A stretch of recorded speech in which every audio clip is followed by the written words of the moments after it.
Hey guys, the Ace, and welcome to the first Halloween episode of the channel. Alright, first ever Halloween channel. I'm going to be doing another movie. I don't know, I just really love doing movies, and especially cartoons and stuff. Speaking of cartoons, that's what we're going to be reviewing today. I'm going to be reviewing an early 2000s Halloween classic. No, not that movie. That movie's good. No, I'm talking about The Dancing Pumpkin. Yes, this absolute Halloween classic.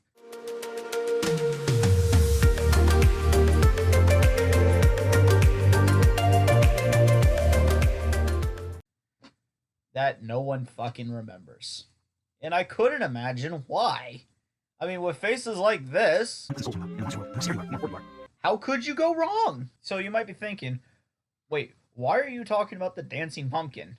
Well, I did kind of allude back to it about 5 months ago. Oh no. I think I know what I'm going to be covering for at least Halloween. And, well, I kind of have to follow up on that promise. Anyways, I kind of made a promise in May, so I got to follow it up in October. There you go. So you might be wondering, why do I have two copies of this? Well, originally, I just bought the VHS copy because the one DVD that I found was really expensive. It was like $50 for a DVD. And no, I'm not going to pay $50 for a DVD. I found this for like $10 off of Etsy, I believe. I had to like dig deep in the Etsy to find an in-stock copy of this movie.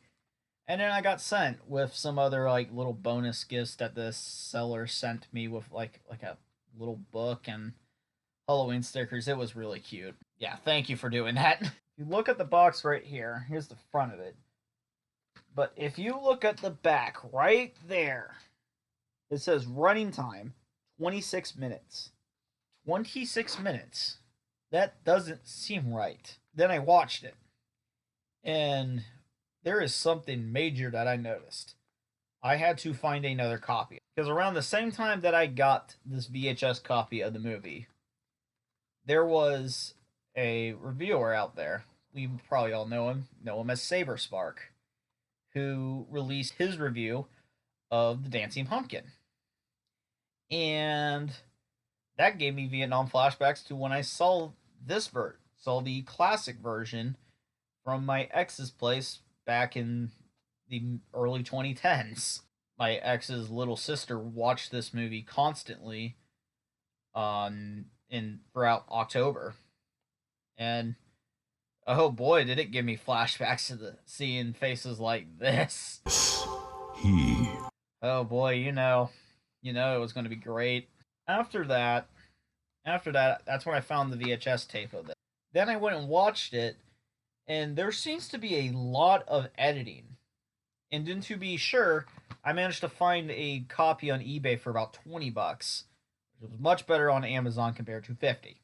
But if you look at the back of the DVD box right here, it says 70 minutes. It is not a 70-minute movie. It is 70 minutes, probably include both the credits and the 3 bonus cartoons on here.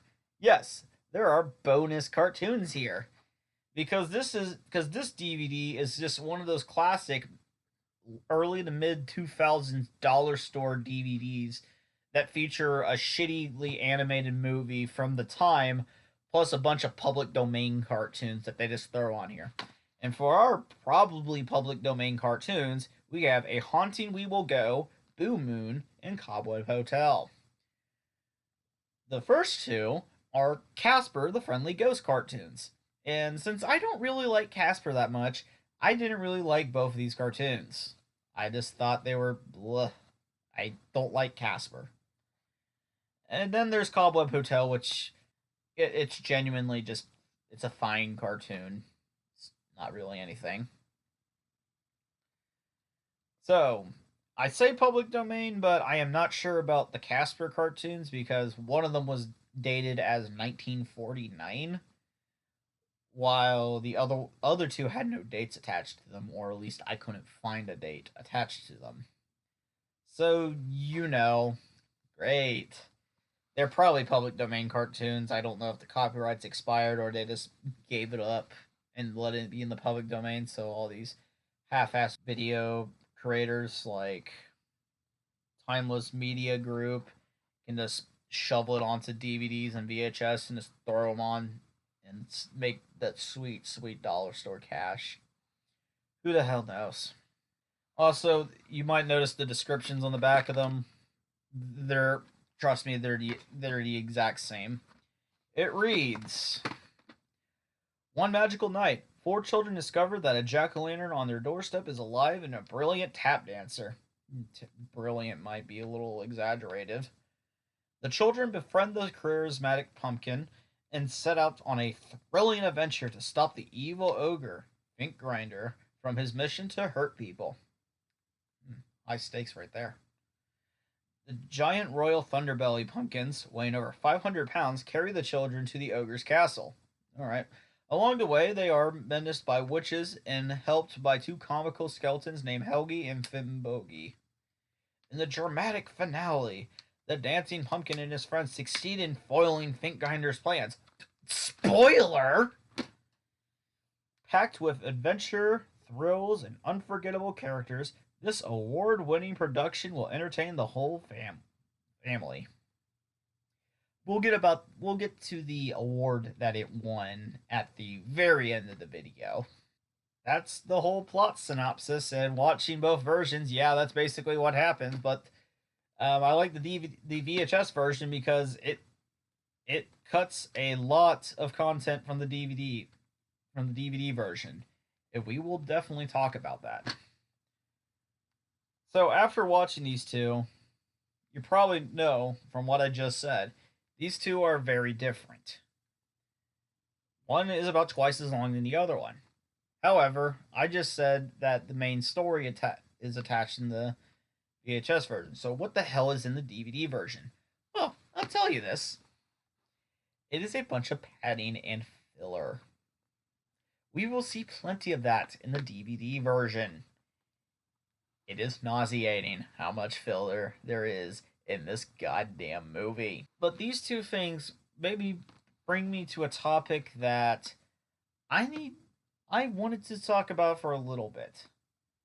That is differences between different formats. And I'm not talking about minor differences. Like this case, I'm not talking about minor differences. If I wanted to talk about minor differences, I could do that with this. Yes, these are 3 albums of the same. This is 3 copies of the same album. The two CDs, they're not 2 the same albums. One's just disc 1 and disc 2. But it's mainly this is what made me think and made me wonder about why certain formats are changed. I don't know why, but it's just something that I noticed. For example, this one I'm going to call the original copy. Yes, I have 2 tape versions of this because the car that I originally drove had a tape deck in it, and my current one that you see me drive around in plenty of times, that one also has a tape deck in it. Well, this one I listened to, I'm going to call this one the original one because what this one does is it puts the whole song onto the tape. It reduces the amount of empty space between each song, and it keeps everything moving.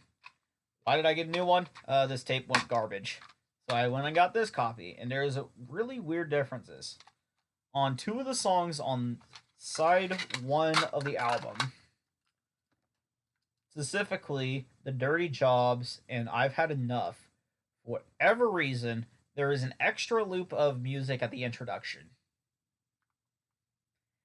And then on side 2, between the songs Sea in the Sand and Drowned, there is a lot of empty space. Like, I'm talking multiple seconds of empty space in between each song. I don't know why that exists. And then when you get to the CDs, they cut out on the first CD, they cut out the extra loop of music, and then on the second CD, they keep in the extra pauses. Why? It makes no sense. But that's a minor difference. If we want to talk about major differences, that's when we talk about this. So enough dilly-dallying, let's talk about this. So if you watch SaberSonic's video, you pretty much know about the background. So Assuming that you have watched it, I will give you the long and short of it. So, The Dancing Pumpkin was originally a book that written in the early 90s. And in the year 2000, Silver Hammer, I believe, made this copy. Well, not this copy, but made the original Dancing Pumpkin. But then, apparently, 17 years later, they make the remake. And that's the copy that Saberspark reviewed. Why did they make another copy? I have no fucking clue. I don't know where the hell they got the money to remake their own fucking movie. I'm assuming Silver Hammer made the original one too. I don't know why they thought this movie deserved the remake treatment, but it did. And that's the real long and short of the history of this. It started out as a book, and then it got turned into a movie, and then the movie got remade. For no reason. But with that out of the way, let's get into our main movie. There's just something you can just tell about the quality of the movie that you're just going to be watching just by looking at the DVD menu. So it starts out with this narration segment, and it just holds on a bunch of still frames that will be recycled throughout the movie. Unless you're watching the VHS version, which completely cuts out the narrator, all the narrated segments, and just hops right into the main credits. But little did they know the secret behind the pumpkins they put on their doorstep.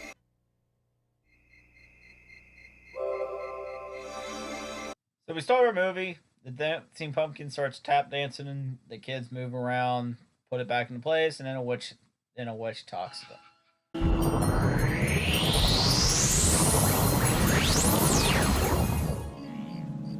And there he is.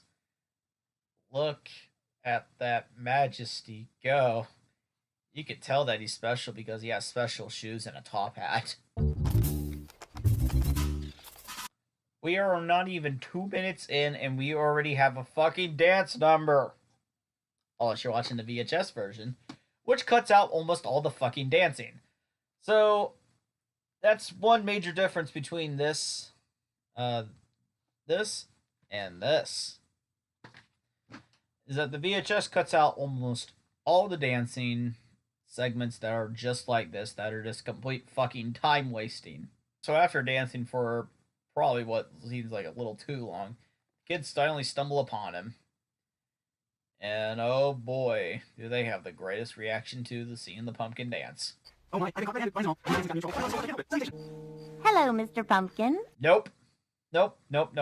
You do not talk to a dancing pumpkin like that. You don't know what kind of witchcraft is right there in front of your eyes. It will probably kill you. Are you friendly? Certainly I am, Heather. Okay, you know what? Never mind. It seems to be a nice, friendly pumpkin that knows your name, because he likes to stalk you. So after some more time-wasting bullshit from the pumpkin just hopping around, the pumpkin, who is, by the way, blackmailed, and then talks about the concept of him being killed and turned into pie. Yeah, go figure that one out for the kiddos. He finally tells the kids what he's guarding the house for. Why is the camera zooming in on their faces? It's just, especially most of them that don't even fucking react to anything. It's just, why? Oh, please. You guys couldn't fucking make a 3D model of a monster? Well, I actually know what they do. Just certain monsters instead, which we'll see later in the book. But come on, you couldn't just have a couple 3D models or put in a background? Oh, wait, that would take too much effort. Never mind. Bitten twice by pumpkins on the same night, it will shrink down to the size of a pumpkin seed and spend the rest of its life hiding under mushrooms being chased by hungry birds. Wow. That's just cruel, man. So you bit something twice and it shrinks down to a size of something that big and it's gonna live its life in misery forever? That's fucking dark! Okay, so here's the main plot that is presented. Pink Grinder is having a monster clinic, and it is now the pumpkin's job to stop him before he can teach more monsters how to hurt people. So after the dancing pumpkin talks, we get on, I am not shitting you, a 20-second uninterrupted pan of a staircase and a spider running around on a spider web. 20 seconds. Unless you're watching the VHS version, which completely cuts that out. Because that was a really necessary 20-second establishing shot to a scene where it completely changes to a completely different location 20 seconds later. Thank you. And all in the background, we just hear Fink Grinder going, "Oh, where is it? It must be here, but where?" Was that really necessary to add in? I would say no.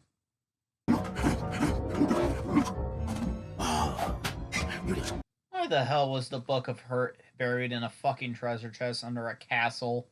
From here on, Halloween monsters will hurt people. Wait a minute. So he's going to teach monsters how to hurt people. Are we talking physically hurt or mentally hurt? Because if you can physically hurt them, that's pretty fucking easy. You just go over there and start biting and just flat out attacking people. You don't need a clinic to know how to do that. You just go at it. But I guess if you're trying to mentally hurt people, then yes, alright, a clinic makes sense. But the term hurt is so ambiguous right there. I have no idea what the hell his plan is. I'll help you. I must warn you, it will be very dangerous. Well, I might as well go face an evil ogre. I just looked into the face of death and it was on a fucking pumpkin right there. It's time to go. Chris. What? Okay. Wow, I can't believe I actually made it this far without even discussing this elephant in the room. The voice acting for the kids is terrible. You can no doubt tell, and there's a reason why I didn't bring it up until now. One, this scene just shows you how bad the kids' voice acting is, and not just by like what they say or how they say it. It literally sounds like their sound equipment is broken. But for whatever reason, it's only the kids. Well, as we'll see, as you saw with the pumpkin and with the ogre Fink Grinder, they sound alright. And one thing is, aside from the kids, the voice acting is one of the stronger points in the show. The lines, the voices match the characters, like their bodies, their mouths, and all that. The voices match. Like you'll have like the big pumpkins, they speak with a deeper voice, except for the dancing pumpkin, which is much smaller. You have the big menacing ogre that sounds menacing and evil. And you'll have a couple other characters that their voice matches up. That is honestly one of the better parts of the show. What the hell happened with the kids? Seriously, what the hell happened? Now, don't quote me on this, but I have a theory of why the kids sound so terrible. My guess is the original audio file that contained the kids' voices was either lost or got corrupted. So they had to quickly recover the 4 kids' voices. Now, I have no proof to say anything about this, but sensing how just absolutely awful the voice acting of the kids sounds, like a complete change in equipment, that's what makes me spout this theory. This is what makes me believe that this theory holds water, is the kids have bad voice acting because the equipment that they used was not good equipment, because they were rushed at the end to basically produce it. No clue why, but yeah, that is a persistent issue I have with the remaining parts of the film, because the voices of the kids sometimes gets genuinely painful to listen to. It is excruciating at times. It's pretty scary. Here, I'll read from my notes. Yes, I'll read from my notes in my notepad that is literally just fucking flipped over. The dancing pumpkin thinks we could stop an ogre? We can, if we expose him to sunlight. Yes, thank you for reiterating the point that the pumpkin made probably not even 1 fucking minute ago. Thank you, you kids. I brought my slingshot with some golf balls. I got some fudge I made with my mom. I brought a jar of holy water. I got it from my church. I brought one of my mother's sunflowers. Okay, so 2 things right there. One, you could definitely tell the definite utility that they have right there. What the boy brought over a slingshot. with a fiend golf balls. Okay, fair enough. You'll need something to protect yourself from other things. Okay, fair. Then the other boy brought holy water. Well, if they face off against a demon, which is more than likely, that could scare him away. Okay, good. Now look at what the girls brought. A sunflower. What? How in the hell is that going to be any bit useful? And then fudge, which will bring me into another point, which we will discuss later with a certain line of dialogue that is different between these two. So stay tuned for that. It will come up pretty soon. They're members of the royal family. 500 pounds or bigger. Shouldn't they make a sound when they walk if you're fucking 500 pounds? I don't think you can easily sneak across the ground like that. Inside the Thunderbellies, the children felt safe and warm. Okay, aside from the narration that is also cut from the VHS version, I'll tell you another major difference between these two things. The lighting in the DVD is bad.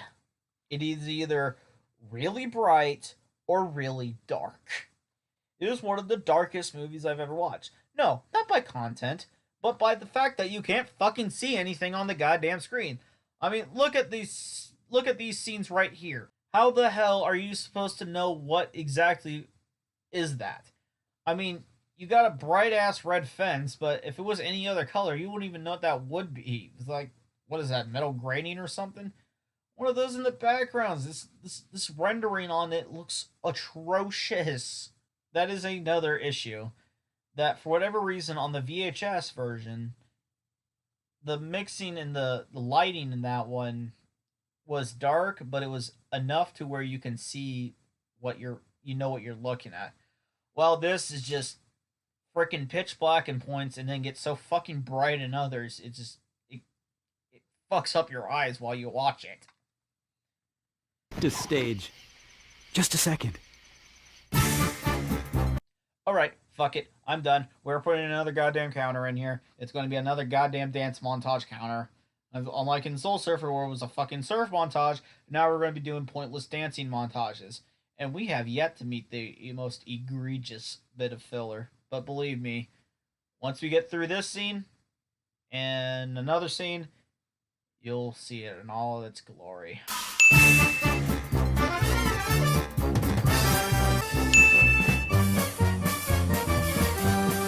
Yes, let's get going. We have a long way to go to the pumpkin ball, and even further to go to get to Fink Grinder's castle. Okay, if you wanted to go there so goddamn badly, quit stopping the whole goddamn group so you can just dance and waste their time. Be quiet or the witches will hear you. Witches? Yes. I don't think the sound equipment allows these kids to be fucking quiet because they can't goddamn whisper. Because I think the sound equipment that they're using is broken. I don't like witches. So shut the fuck up if you don't want to get caught by one. Too late. The little one is too fat. Wait, I thought you guys were going for the Thunderbellies, not the goddamn pumpkin. Let's get the slow one. Well, that's a great hunting strategy. Oh no, they're levitating the frozen pumpkin with no emotion away. How sad. This is terrible. I have to get help with the pumpkin ball. Okay, that line right there. That's what I was talking about earlier. There seems to be a continuity error that is present in both the DVD and the VHS versions. So, in the DVD version, he says the pumpkin ball, but if you look at the VHS version, he says this. This is terrible. I have to get help. Which I thought was pretty keen attention to detail. Because the pumpkin ball, one, I'm gonna spoil it right now. That is the big massive time waster that is found on the DVD that is not found on the VHS. There's also, once we get to it, which is much later into the film, there is a continuity error with the fudge line that was said earlier on. So they fixed one continuity error, but they left in another one, even though I'm not going to give them much flack for that because it is an error that is not easy to pick up on, especially if you especially something that is really just, at the end of the day, minor and is more nitpicking. So that's why I'm not going to give it any more flack. I'll just mention it one last time when we get to that scene later on in the movie. Okay, how do you guys, you all three meet up, but how do you guys not notice Chris is gone until just now? Where's Chris and the other Thunderbelly? He and the Thunderbelly have been captured by the witches. Wow, that's a really emotional way to break it. Oh no! What will the witches do? Okay, that was kind of funny. Oh yeah, your brother, he's been captured. Oh no! What are we gonna do? That was just funny in my opinion. Alright, now we have arrived to the biggest time waster that is found on the DVD, but is not found on the VHS. The pumpkin ball. Now, on the Vine's opening, it opens up to a passageway in the DVD. However, in the movie, for whatever reason, it cuts to this bright ass green room, and it kind of hurts my eyes to look at. And this moves on. But instead, for the DVD, we instead get a nice long shot of them slowly walking through the goddamn tunnel. Also, the lighting in it is absolute shit, so this looks like absolute crap while they're walking through.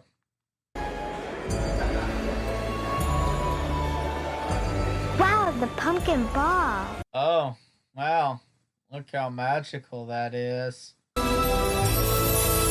Well, I thought I knew lazy, but wow, look at this. Those are literally copies of the same two character models dancing. The only difference between the two is that the angle of which they start rotating. Wow, that's just wow. The thing is, they didn't even try to disguise it. They could have put different hats on all of them or different things. You could have just quickly just scribbled on top of them with it. But no, they just wanted to go the lazy route and just literally shamelessly repeat the goddamn models. Also, apparently the tall one with the skin-colored stem, I don't know why that stem is the same color as their bodies, because everyone else has a green stem. And apparently they have shoes, but the other one doesn't. Go figure that one out. They captured one of the Thunderbellies, the one with Chris inside. We have to save them. Where was that going?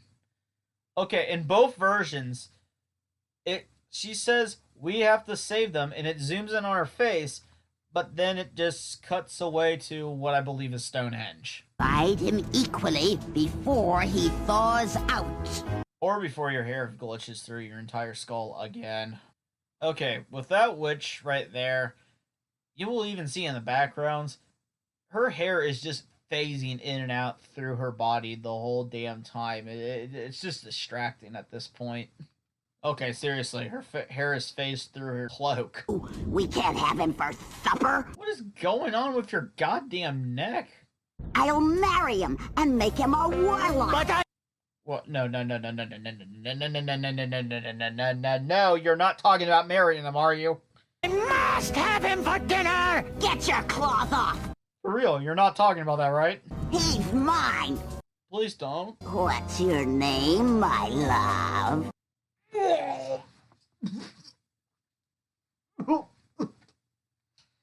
Oh. No. Oh, this has just got creepy. Oh, you know what? It might be dark in another way, too.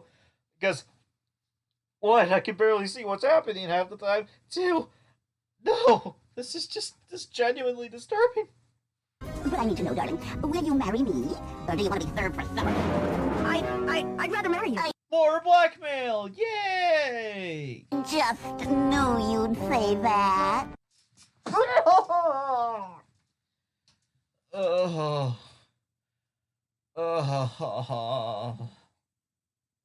No.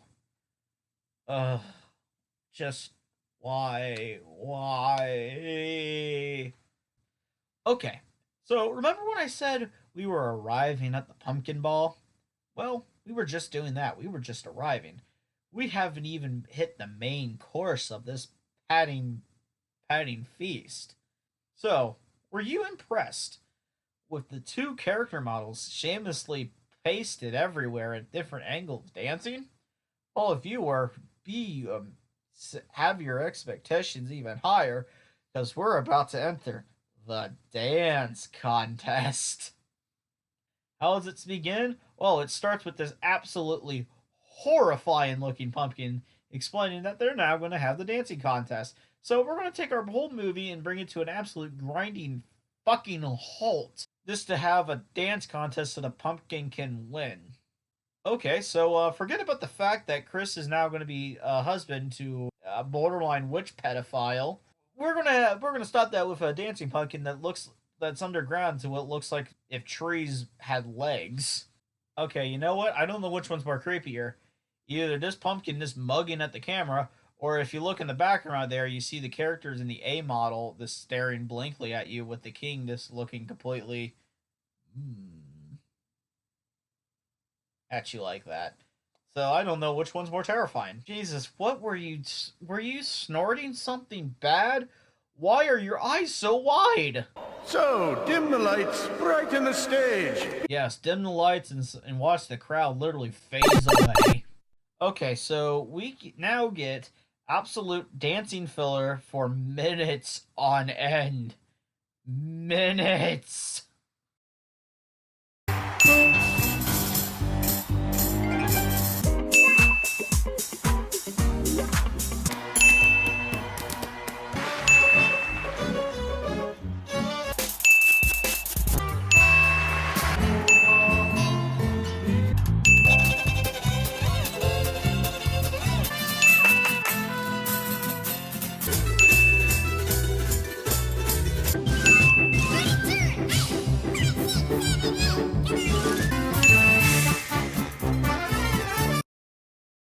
I feel quite peppery tonight.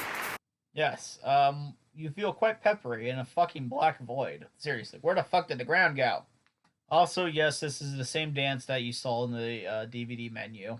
It is clear, sir, that you have earned this year's blue ribbon as the finest dancer. Thank you. So with that dance, he wins the blue ribbon and completed his life's goal. Thank you. Thank you. I am very honored. Yes, he sounds really excited to win this. Ask him about your brother. Oh, yes, tell him about your brother who might now be a husband to a witch. You know, we just put the whole movie on pause for like minutes on end just to watch poorly animated pumpkins dance. He's as old as the earth and knows everything. Oh, so he knows everything. Tell him where everything is so we can speed up this goddamn movie, please. How can we find my brother? You cannot. Yeah, I wish it was that fucking short. Will we ever see Chris again? Yes, he will find you. Okay, so, well, that solves that pointless dilemma. So, he will find him, so they don't have to even try to find him. Excellent. Can we stop Think Grinder? Maybe. So you know for a fact that their brother, of which you have never met in your life, I'm assuming, will find them. Not they will find him, he will find them. But yet you won't tell them how the Battle of Think Grinder will come out. Yeah, this is totally logical, guys. I don't understand why you guys are confused. This is totally making sense. Okay, so he gives us basically, I guess, the pseudo moral of the DVD version of the movie, which is be true to break malice. Whatever movie. So after talking to the exposition pumpkin, we now get to watch the black silhouette of a witch, plus now Chris flying on a broomstick at night. Yes, I just said the silhouette because that's all you fucking see. And they're off to a floating castle or whatever. Okay, 1, how did it make a brake sound effect? There is no fucking brakes. 2, why can't we see your model through the fucking stone? It's stone. We shouldn't be able to see through it. You guys could have gotten away with this having it disappear randomly and just playing a sound effect. That would be appropriate because you're behind a stone wall. But now we can clearly see it right there, and it lingers on. Why? Why did you do this? And why would you crash in the middle of what is a spell room? That Isurus has married us. We have only 3 hours to wait until our marriage is binding. How the hell? Wait. You have to wait 3 hours before it's true? Guess he's not a witch's husband after all. Look around. This is my spell room. What are all these things? What do you think they are? Loyal flying snake named Ponce de Leon. He's tried to escape every time I've let him loose from his box. Can I see him? You can have him for all I care. Okay, is that a portrait of another witch over there? Why do you have a portrait of is that your sister, your coworker, your friend? I don't know the relationship, but why would you have a picture of that over there? Second, you just said he tries to escape every time he opens the box and the kid wants to open the box. Why are you allowing this to happen? Is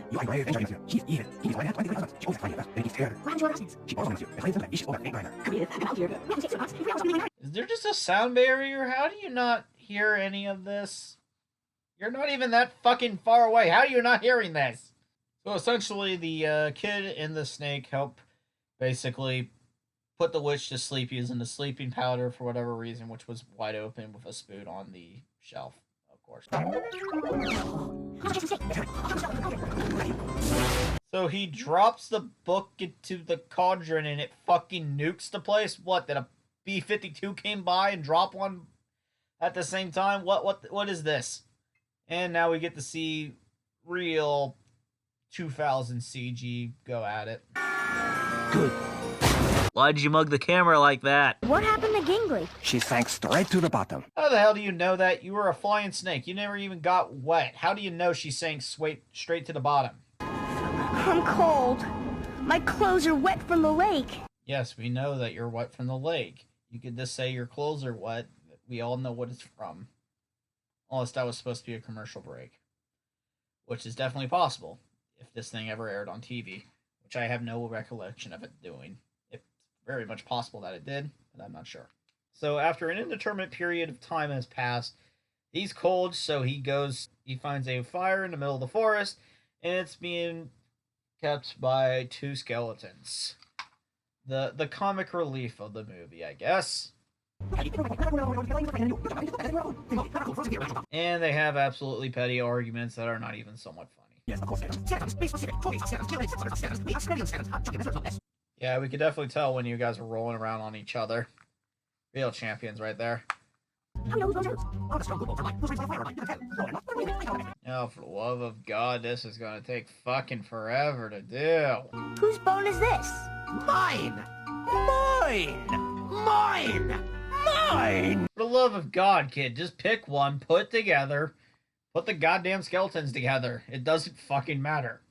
Well, now we got from one forest to a dead forest over a fucking chasm. So now the Thunderbellies split off to go one way while the Dancing Pumpkin and the kids go off to find another route. Now here is another difference between the DVD version and the VHS version.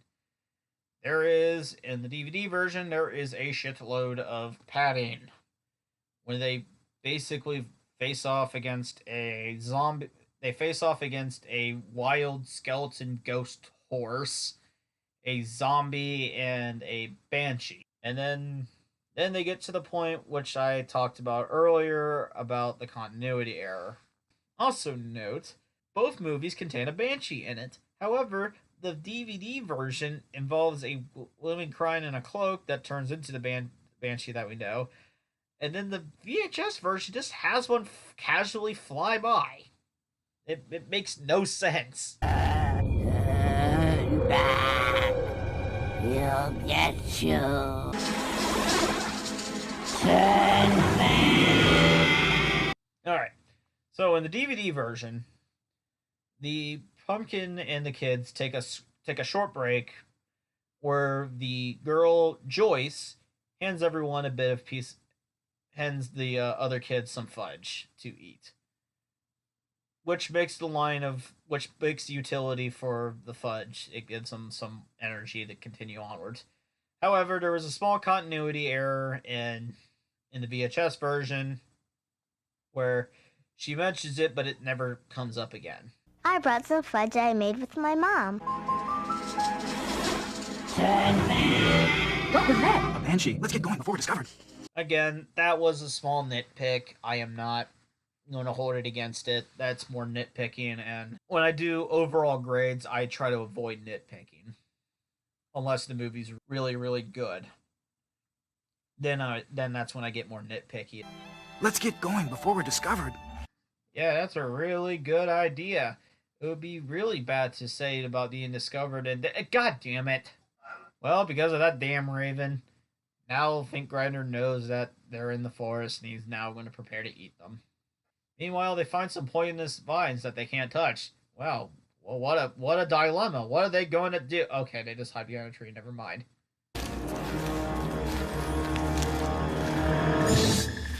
Humpty Dumpty was pushed. No, he wasn't.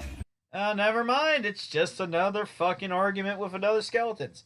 An argument of which is also, for whatever reason, that argument gets cut in the VHS version, but it stays in the DVD.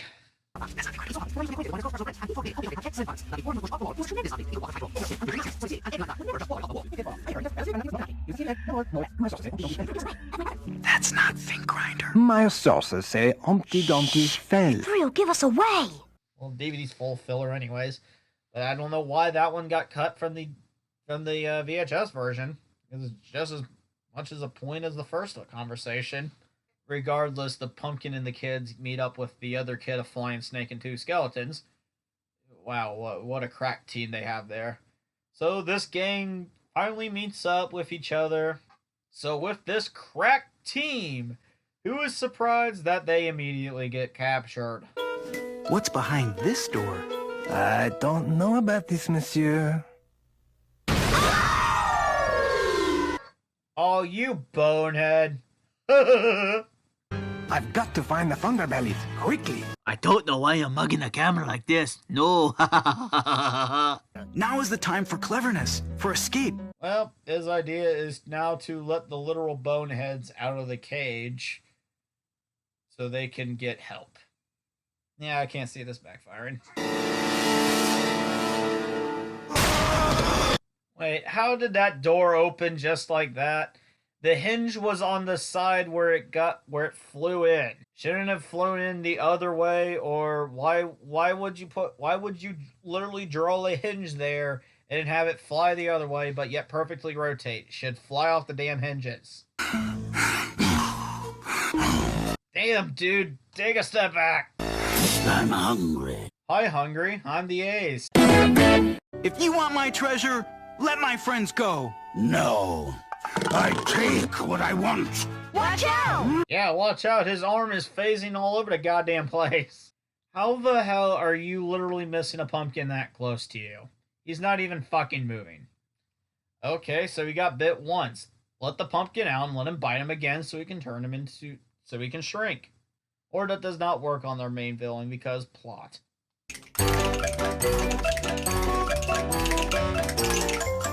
We asked for you to get help and you instead dress up in silly costumes? What the hell, guys? We haven't taken anything. We found these shiny things down the hall. Besides, my jewel right there is just staying in place while the necklace fades in and out of my ribcage. Besides, if we take off these clothes, we'd be naked. Wait. Were you running around Starkers to begin with? Why are you running around Starkers to begin with and then mention that the fact that you would not be, if you take those off, you would be naked? Ugh, the logic of this show. Stop playing games. You're only skeletons. Well, at least he figured out that they're not really naked, they're skeletons.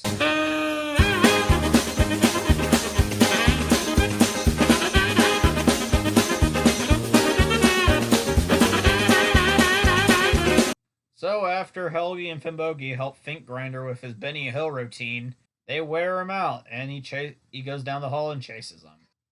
Well, meanwhile, Ponce and the Thunderbellies break through the other door and help free them. Is there no one else but Think Grinder in this castle? Shouldn't there be someone else because he's holding a clinic? What is he holding the goddamn clinic? Shouldn't there be someone else there? I don't know anymore. Whatever.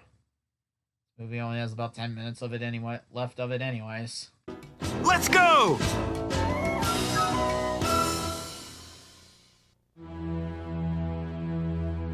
He just stopped playing the game. Oh. Well then. Yeah. What did the back of the box say? That the dancing pumpkin and his friends succeeded in foiling Finkgrinder's plans. I think the skeletons are the one that really do that, so I guess they did have some utility to them. He's been wheezing and gasping as if he were tired. Well, yeah, he's a living, breathing organism with lungs and shit. You guys are skeletons. You guys pretty much have unlimited stamina. Put my treasure back! Wow. What a menacing villain he really is. You do. It was you, little girl. You poisoned me with that sunflower. Yeah. Okay. That text underneath there, yeah, apparently the sunflower did have utility. So I guess the most useless thing out of the group was, I guess the fudge. It was all of us. Bullshit. It was the girl and her sunflower, apparently, and the two skeletons. You guys just got captured in a crate. You guys didn't do diddly dick. No! No! Oh, repeat that shit. No! And right there, the Thunderbellies are doing more work than the other three kids. Well, that was really quick. It's over. Ah! What the fuck? Okay, that was fucking scary. Oh god, 2000 CGI like that, man, it can be fucking terrifying. Hey, Holmes and Finbolgi, let's stay a while and explore the rest of the castle. It's time for us to go home. Goodbye, everyone. Goodbye. As they journeyed back home, And that narration that is not found on the VHS version, but is found on the DVD, gives us the main moral. Do not give up when fighting evil. Yeah, I mean, I think there's plenty of worse morals out there, but don't give up is a pretty decent moral. Keep trying until you get it. It's not an awful moral. I mean, there's definitely worse ones out there, so yeah, so far it's not terrible. Then we get one final goodbye sequence. All these kids finally signing off, and the pumpkin goes back to the dress and then turns just his face as he says Happy Halloween. The end. Alright, sorry for this in the upcoming ADR segments, but there is some point that I forgot to mention, and is that I believe that the DVD and the VHS may be two different versions, especially if you look at the copyright year attached to the end credits. On VHS, the movie came out in the year 2000, while the DVD apparently came out in 2002. So my theory with that is there is a possibility that the VHS version was made first, and they had like a short film as the original product, but then they added a bunch of filler in there to basically extend it to feature length for their DVD copies. I have no support for this theory at all. The only thing even making me think that is just the two different copyright years on the two different formats. So that was the Dancing Pumpkin. What do I think of it? It's all right. I honestly was expecting it to be worse. Have some like really terrible characters and stuff, but all the characters were either just pointless or inoffensive. Like all the characters in the show, like Finkgrinder is just boring. He's not really a menacing villain. The two skeletons are kind of annoying, but they're not bad. They in fact help basically wear out Finkgrinder to the point where the Thunderbellies can basically finish him off. So they're not the annoying, useless characters. They're annoying at times, but they actually provide the counter remedy to Finkgrinder and help basically move the plot along. So they're actually useful. And the Dancing Pumpkin himself, he's just really nonchalant and not really expressive of anything. So, what would I rate this movie? What would I give it a score out of? I'd give it about a 5 out of 10. Like a 5 out of 10, 5.5 out of 10. I find it a middle of the road movie.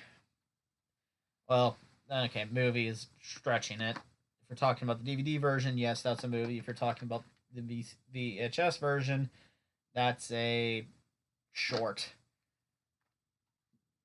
I would give each short its own score. I give it a 5 to a 5.5 as a combined score. The DVD, I give about a 4.5 to 4.5, 4 to 4.5, because the amount of goddamn padding there is in this movie is excruciating.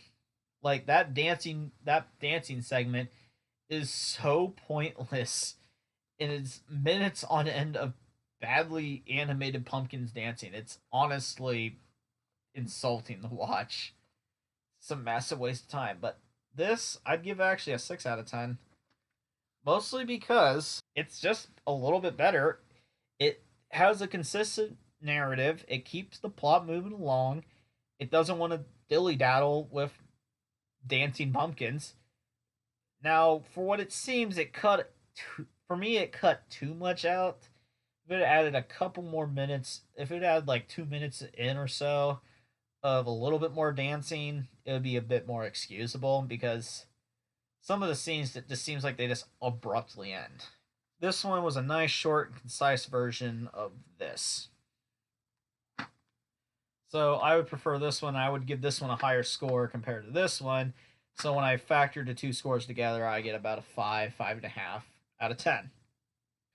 I still think this is a better movie than Soul Surfer, because this movie is about an hour shorter than Soul Surfer, and that movie was an hour and 40-some minutes, which felt like 3 hours to sit through. Well, this one is a really quick watch.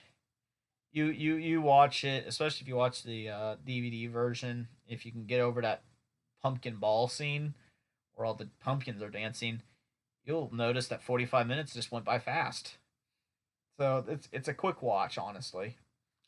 This one's an even quicker watch, but it's still more enjoyable. For me, it's more enjoyable. It's not just padded out with a lot of boring scenes and montages of surfing. It just replaces that with a poorly dancing pumpkin. So yeah, guys, I hope you enjoyed this Halloween video that I made for you all.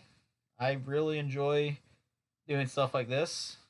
I actually really do enjoy reviewing movies. However, I am not going to be like one of those full-time movie reviewing channels. I enjoy doing it in moderation. Usually one movie review every few months. So I really enjoy doing this. Movies like this, I don't want to be a full-time movie reviewer, because the movie reviews that I've done keep on getting slammed with copyright infringement. The only one that wasn't a movie review that got copyright infringed was obviously the Guitar Hero playthrough. Links up there. Yeah, that one was obviously going to get copyright claimed, because I'm playing copyrighted music on the guitar. Of course it was going to get claimed. I'm not going to fight that one. There is a copyright claim on my Soul Surfer review. That one, it's YouTube being YouTube. There's nothing I can really do about that.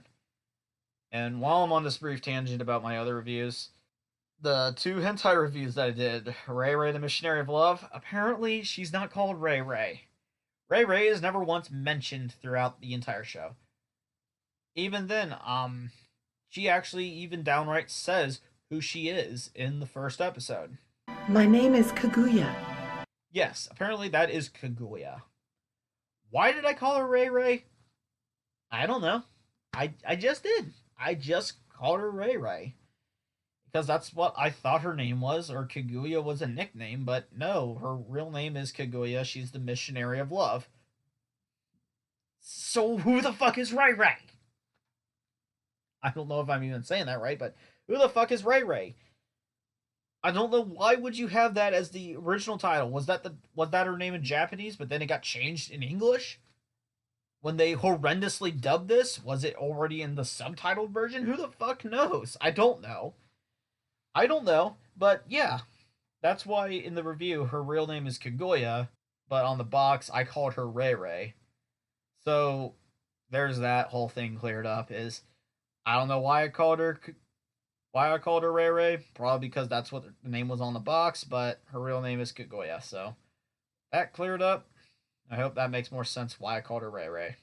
Alright guys, sorry in advance for the ADR part right here, but I forgot to talk about the Telly Award. Yes, apparently this show won the Telly Award in 2000 or something like that.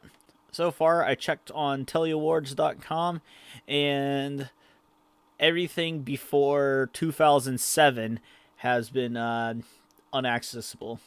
The earliest year you can actually find a Telly Award for is 2007, which makes me wonder how prestigious this award actually is. Maybe they cleaned up their acts with the Telly Awards, maybe they didn't, who knows. If this is a Telly Award recipient, you definitely know that something awry is happening. But yes, the Telly Award, apparently Philly Films said it was an award that you could buy from them, and they will just say that you won an award. Just boost whatever television thing you have. Okay. Seems pretty par for the course, just to boost sales and stuff. Not sure how accurate that is, but that is one thing about it, and sensing that I cannot find it on the official Telly Awards site, it seems like that is a very likely possibility. So yes, that's the Telly Award. Anyways, guys, that about do it for this video. Leave a like if you liked it, and subscribe if you want to see more videos from me. See ya!